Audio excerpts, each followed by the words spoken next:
Hi friends! So today's subject is about how to pass your driving test. Now I've mentioned in other videos that an average learner needs about 40-45 hours of tuition. Sometimes people are quicker than this, but it's not really about counting how many hours you've had. What it's all about is, I would say, the day you go for your driving test, be better than you need to be, so that if nerves kick in, you can still do a good job. Sorry, I'm in a car park and cars keep moving, so you'll notice my eyes are flicking around watching what other people are doing. I would say one of the first things that tends to fail people is their manoeuvres. You've got to know your manoeuvres absolutely inside out. You're going to get one manoeuvre at the moment, and if you can't do it well, then number one, it's going to make you a little bit more nervous because you know that you're going to be sort of slightly dreading what manoeuvre you're going to get. And on the day, feeling nervous, you've got to just know what you're going to do, basically. So that's my number one tip: know those manoeuvres inside out. Number two tip: remember to take your provisional licence with you.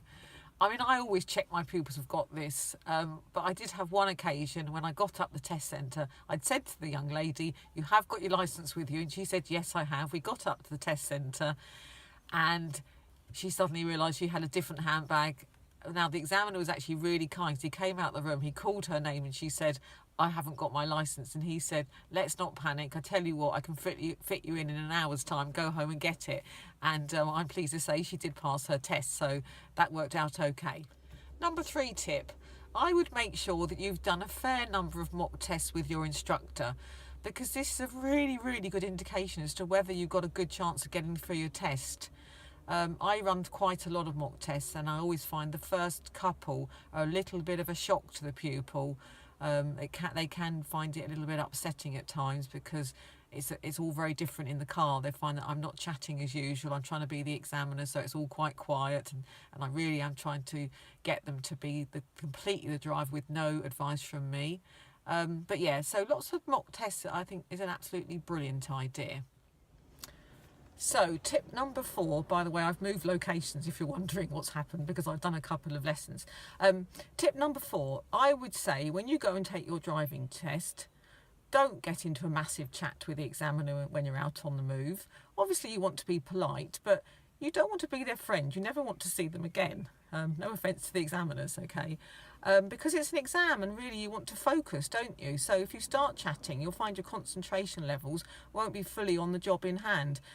So you can be polite. If they ask you, do you work, do you go to college, then obviously answer them politely. But really, you're there to pass your test. So, and that's what you want to happen at the end of the day, isn't it? So that's tip number 4.